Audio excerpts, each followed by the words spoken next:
Take yourself back to the mid-18th century. It is May 1764.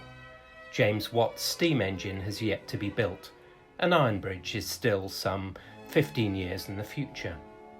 However, the Age of Enlightenment is beginning, and with it a thirst for global expansion.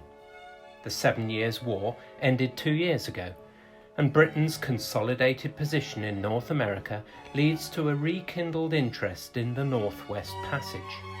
At the same time, the British are also seeking to secure a base in the unexplored South Atlantic. It is known that the French, smarting from the loss of Canada, along with the Spanish, are looking for the next discovery, the fabled Great South Continent. The chase is therefore on. Life at this time is hard. The cities and towns of Britain are starting to expand. These largely suffer from poor sanitation and shoddily constructed accommodation. The industrialised areas around the major naval dockyards are the largest employers in the country. Slums and doss houses in London and other ports are a fact of life for most of the population. Added to this, we have the harsh and inflexible justice system. Prison hulks, overcrowded jails, and the threat of deportation to the colonies for minor infractions are a reality. For the vast majority of the population, the thought of a tropical paradise is an unknown dream. The dockyards at the same time are also one of the largest consumers of raw materials. The demand for timber, cloth, rope, ironwork, and now copper is insatiable. To keep a large fleet at sea also requires constant supplies of provisions and munitions. All of this places a huge drain on the country's resources. Crews on Royal Navy ships are largely drawn through press gangs, from the Merchant Navy and the dregs of the prison system. They are largely uneducated, although the commissioned officers and warrant officers are at least becoming professional and increasingly talented and skillful navigators. The dockyard reform of Anson and the establishment of 1745 are also seeing improvements with better built ships, although the Royal Navy will remain behind the French and Spanish in ship design for another 20 years. The Navy relies on a huge network of suppliers from Canada to the Baltic to keep it in operation, and a proposed voyage around the world focuses the Royal Dockyard's attention. This will be a scientific exploration which enables them to use the voyage to test out new methods, and notably copper sheathing. In London, the Royal Dockyards at Woolwich and Deptford have been relieved of some of the pressure by the peace and have time to carefully refit 2 ships for service. On the 7th of May 1764, Philip Stevens, Secretary to the Admiralty, writes to the Navy Board instructing them to find a 24-gun frigate and to sheathe her with copper for an intended voyage to the West Indies. The lead ship in the proposed voyage is to be HMS Dolphin, and she is shifted from a lay-up berth off Chatham into Woolwich Dockyard for the refit. 2 weeks later, the aristocratic Captain John Byron is appointed to command her. Byron was the second son of William Byron, the 4th Baron, and the grandfather of the famous poet. He had joined the Royal Navy at the age of 14, making his first voyage aboard HMS Romney in 1738. In 1740, he had accompanied George Anson on his voyage around the world as a midshipman aboard the storeship HMS Wager. On the 14th of May 1741, while off the coast of Patagonia attempting to round Cape Horn, the vessel was wrecked. The crew mutinied and split into a number of factions. Byron supported his captain. The 2 parties sailed open boats in different directions.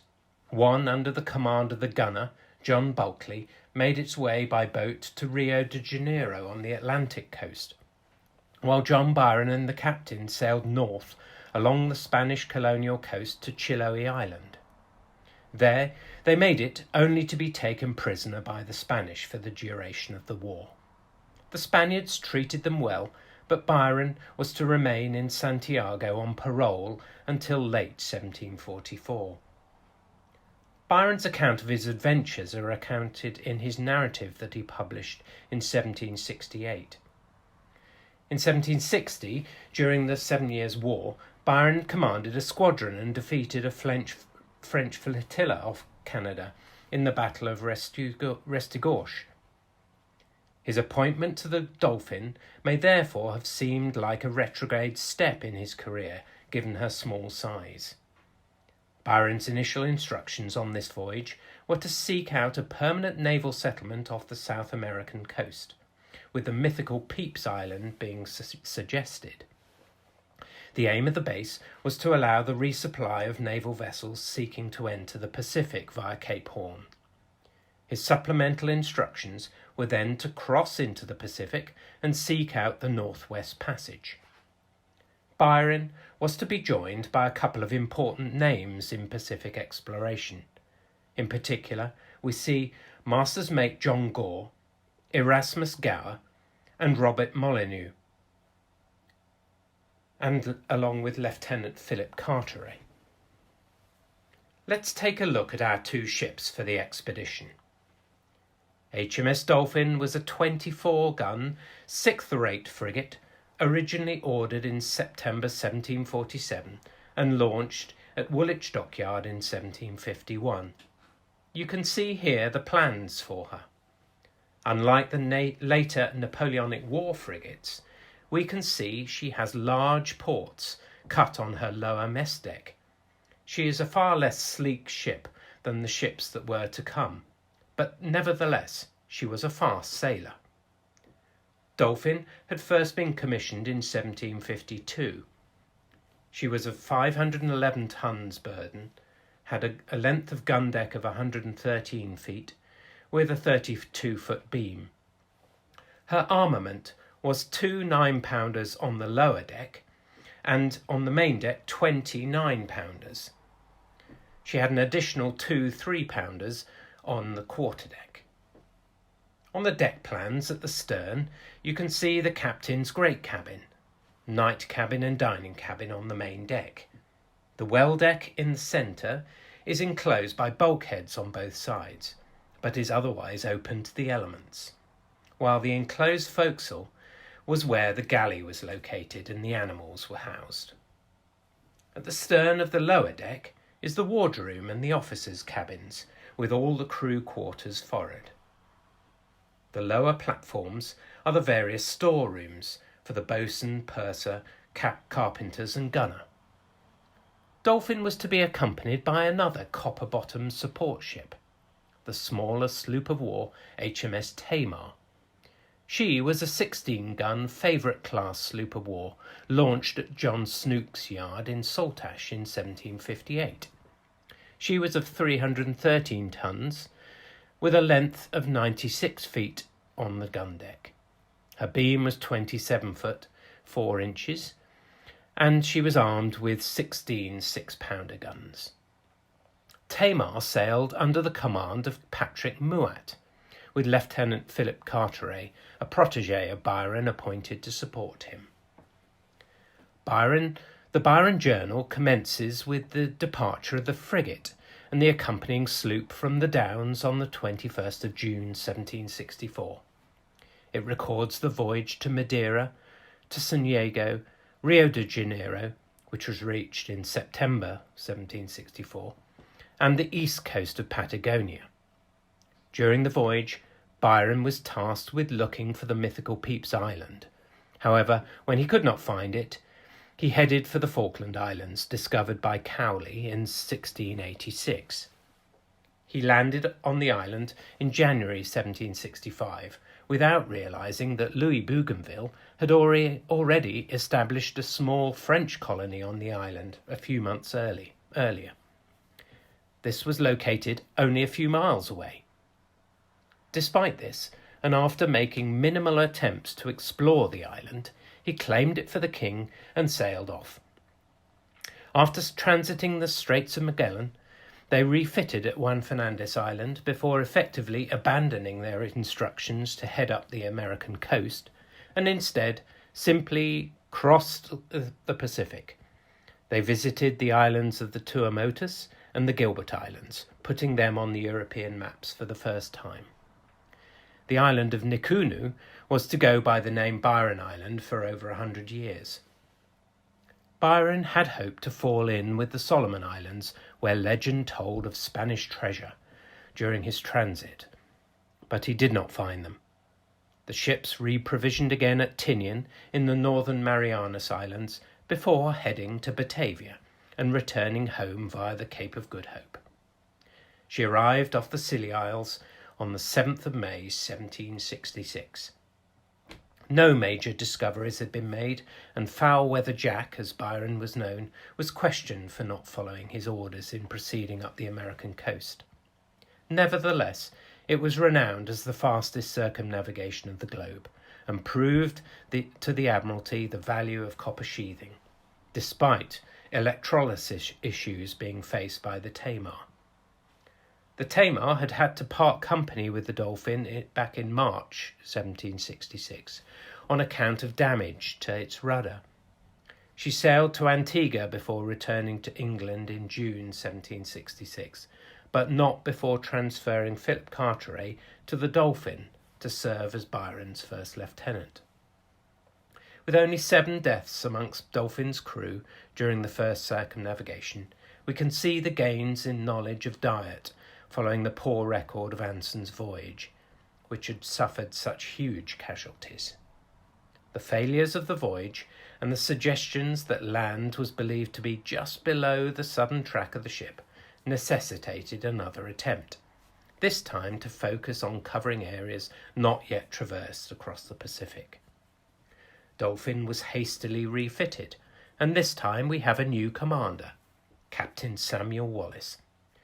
Born in Camelford, Cornwall, on the 23rd of April 1728, he was 38 years old at the time of his appointment. He had earlier also served under John Byron and Admiral Boscawen, with the patronage of both of these being key to his appointment for this voyage. At the same time, Philip Carteret was promoted to the rank of commander and given command of the replacement support vessel HMS Swallow. Philip Carteret hailed from Jersey. He had been born on the 22nd of January 1733, entering the Navy in 1747 aboard the Salisbury, and then joining Byron between 1751 and 1755.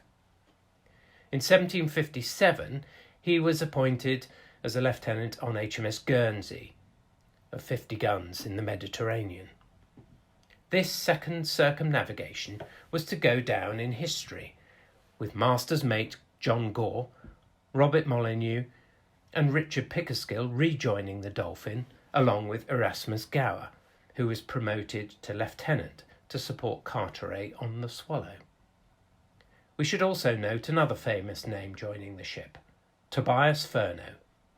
He joins Dolphin as second lieutenant, and George Robertson is appointed ship's master. The latter is of great importance to our tale, due to his providing us with the most vivid journal from the voyage. Both Molyneux, Gore, and Wallis also have surviving journals. However, the sickness of both Wallis and the first lieutenant, William Clark, during the voyage render them all rather sparse of information or colour, beyond the basic navigational entries. Gore and Molyneux have a few interesting comments, but on the whole neither were good travel writers. Taking a quick look at HMS Swallow, she was a sorry excuse for a vessel and totally unsuited for her intended voyage. She was not to be sheathed in copper due to cost-cutting at the Navy Board, and as they had hoped that the Tamar would return and save them the bother of fitting out another vessel. Swallow was a Merlin-class sloop of war built at Rotherhithe in 1745 and launched on the 5th of April of that year. Her dimensions were 268 tons burden, length of 91 foot on deck, and had a beam of 26 foot. She is lightly armed with just 14 6-pounder guns. Originally built as a 10-gun snow-rigged brig sloop with just 2 masts, she underwent a middling repair in 1755 at Deptford Dockyard, when she was converted to a ship-rigged sloop, with a small mizzenmast being added. The conversion was not a success, and the refit for the voyage was poorly executed and undertaken in a hurry due to the diversion of the Tamar. Carteret makes some cutting remarks, with Wallis being blamed for some of the issues, notably the distribution of equipment and trade goods, and the failure of the dockyards to supply a forge for the ship. Her last small repair had been back in 1763, and since then she had been used as a recruiting ship, and so her bottom was already foul from laying at her moorings in the river. The dockyard refused to dry dock the ship before the voyage. Carteret joined the ship on the 7th of July 1766, a month after Wallis had taken command of Dolphin. And so our second voyage commences. But before we discuss this in detail, let us consider life on board ship. We have a crew of 78 signed on board the Swallow and 156 men and marines crammed onto the Dolphin. The majority of the crew are berthed in the ship's mess decks, the lower deck, with limited ventilation and light. The sailors sleep in hammocks slung between the ship's beams, with a permitted 14 inches of width between the hammocks. The weekly naval ration for all the men are as follows: 7 pounds of biscuit, which could be exchanged for rice, 4 pounds of beef, which could be exchanged for flour and raisins, 2 pounds of pork, 2 pounds of peas, which in port would be exchanged for fresh vegetables, 1.5 pounds of oatmeal, 6 ounces of sugar, 6 ounces of butter or oil, 12 ounces of cheese, and the drink rations. Due to the poor quality of water on board, sailors were allowed 7 gallons of beer, or 7 pints of wine, or 3.5 pints of rum a week. The crew eat in messes, with between 6 to 10 men in each. Every week, one of the mess would be appointed cook of the mess, with his duties to collect the rations from the purser's steward and take them to the galley where he assisted the cook. All of the crew's food tended to be boiled in large vats, although the development of the Brodie stove allowed some fresh meat to be roasted, providing some variety, and fresh bread could also be baked for the officers. All of the meals were split into 2 sittings. Breakfast was between 8 and 9, dinner at noon, between noon and 1, and supper at 4 to 5:30 p.m.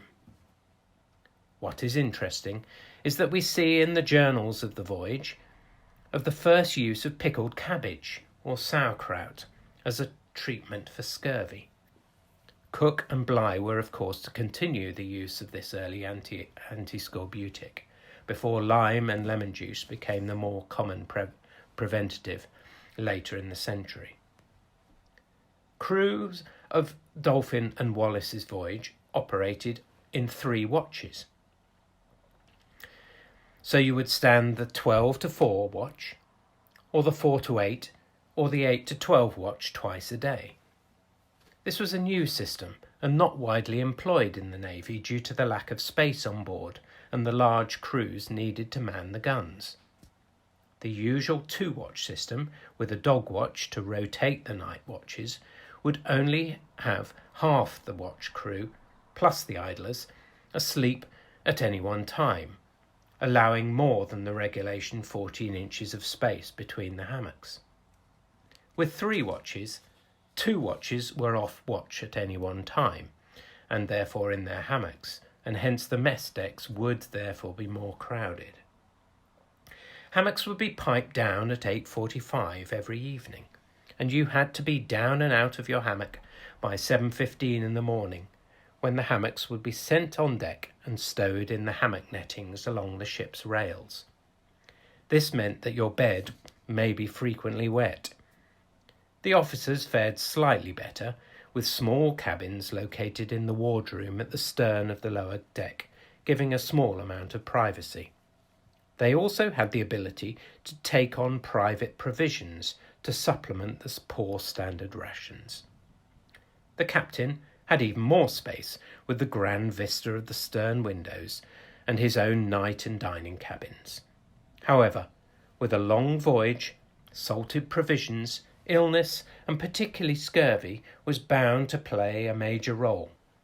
Luckily, despite his own illness, Wallis proved to be an enlightened commander, insisting on a clean ship, and this and his attention to diet during the shore stops prevented the diseases that had plagued the Anson voyage.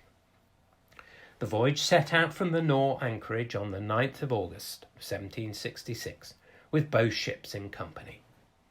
After calling at Plymouth, they were joined by a store ship, the Prince Frederick, which was to carry additional stores for reprovisioning before entering the Pacific. They sailed from Plymouth on the 20th of August and called at Madeira on the 8th of September. The frequent remarks about Swallow being a poor sailor are telling, as the ship was left behind due to her poor sailing qualities and foul hull. By December, they had reached Penguin Island in Patagonia, and on the 15th of January were near Port Famine, essentially repeating the pattern established on Byron's voyage. It was here where they emptied what they needed from the store ship before sending her off to the Falklands loaded with timber to supplement the Barren Islands supplies. The Swallow and Dolphin proceed towards the Magellan Strait.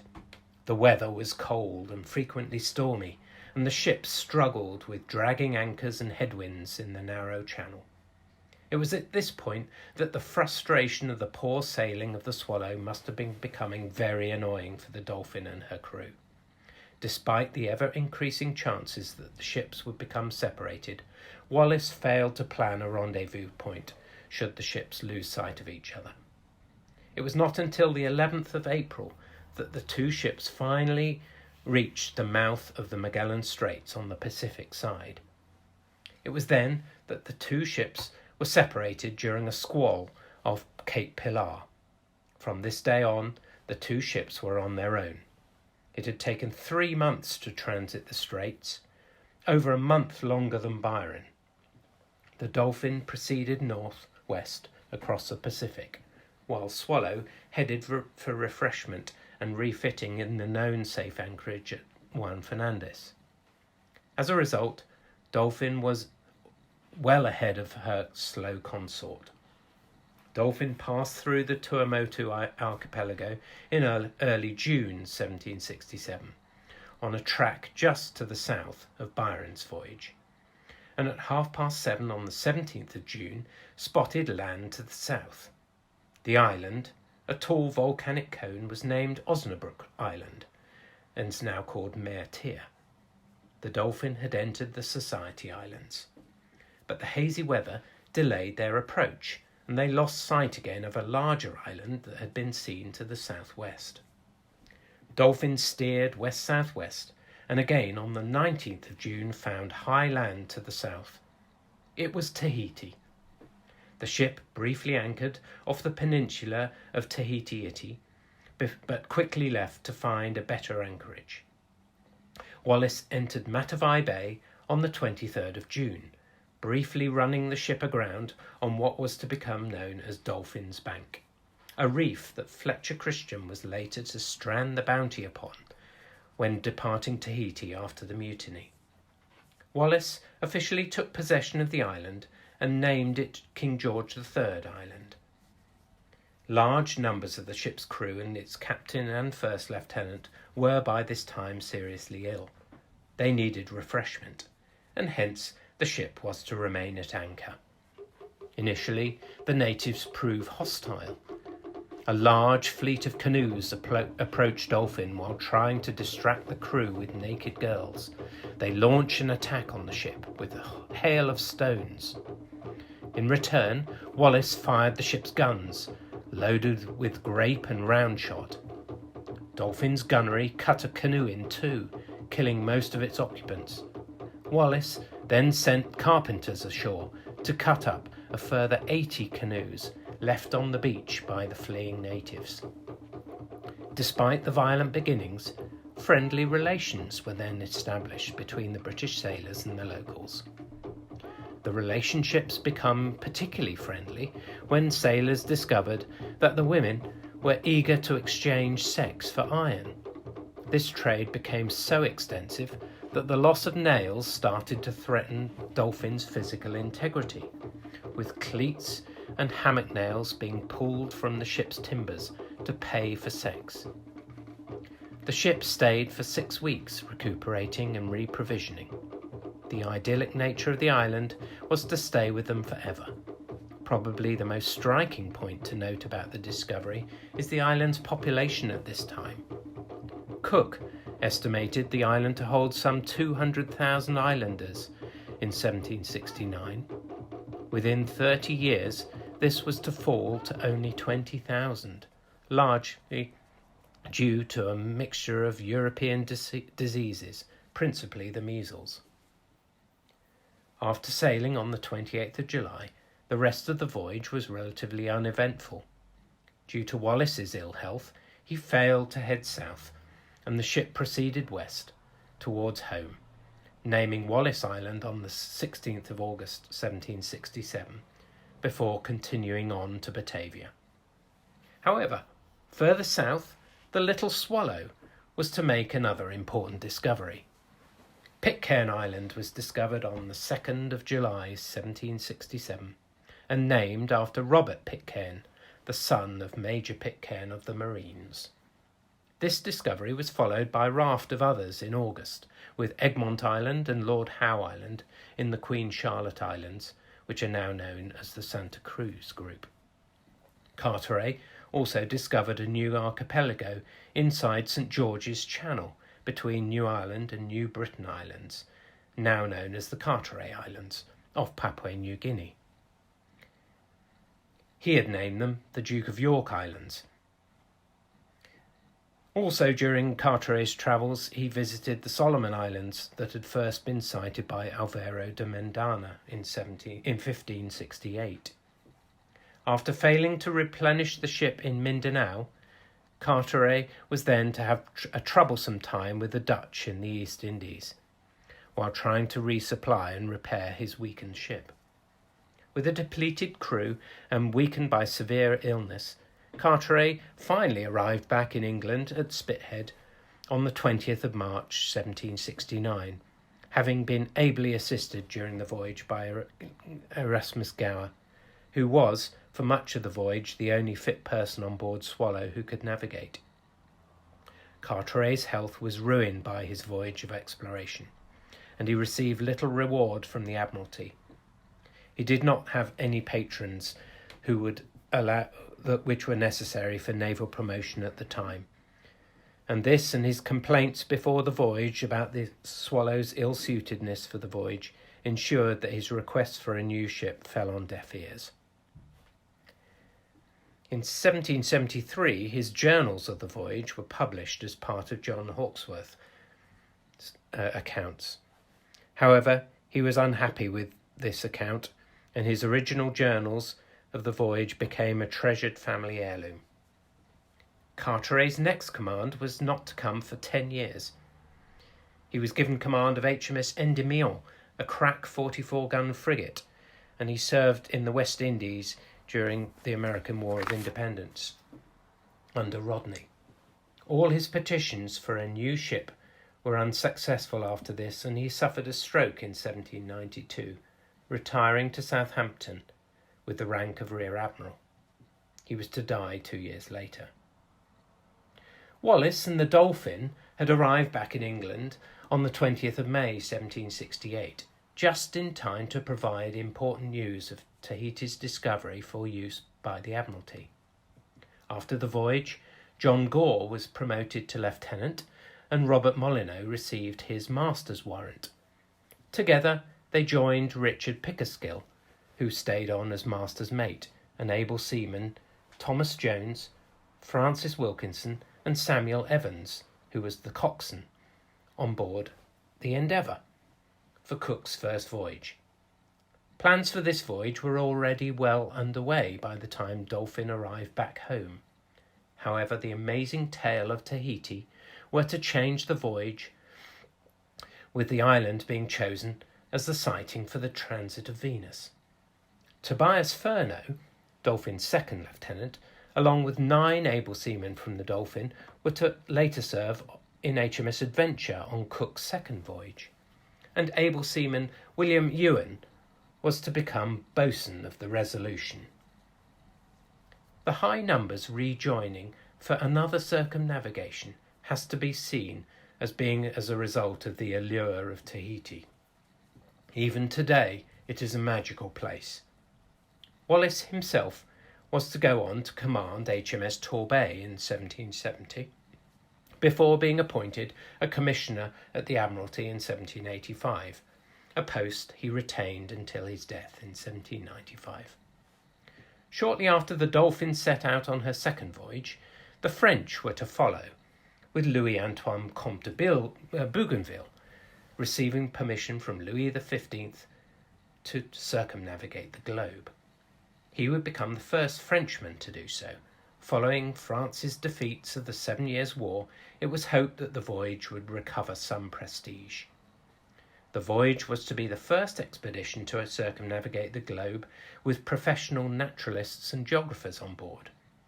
In this, it preceded that of Banks and Cook. Like both Byron and Wallis, Bougainville was only lose 7 men during the voyage. This low level of casualties shows that both France and British navies were learning from the discoveries of the Age of Enlightenment.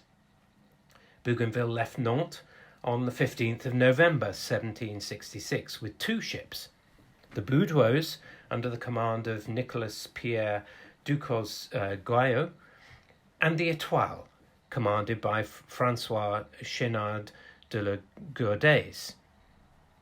This was a large expedition, and a crew of 214 were on board the Boudeuse and 116 aboard Étoile.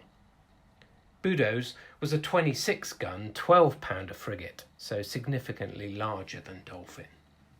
Included in the party was the botanist Philibert Commerson, who was to name the flower Bougainvillea. Commerson also smuggled his mistress, Jean Bar, aboard as his valet, making her the first lady to circumnavigate the globe. On the 2nd of April 1768, Bougainville saw the peak of Maitea, and he landed on Tahiti on the 6th of April. Despite hearing of Wallis's visit, Bougainville later claimed the island for France and named it New Cythera. His stay there was far shorter than the Dolphin, but the excitement in Paris probably exceeded that seen in London. Overall, without the discovery of Tahiti, we would have been unlikely to see the great enthusiasm for Pacific adventures that was to continue for the next 50 years. However, it would be the French rather than the English who retained their claim to this magical group of islands. Thank you for listening.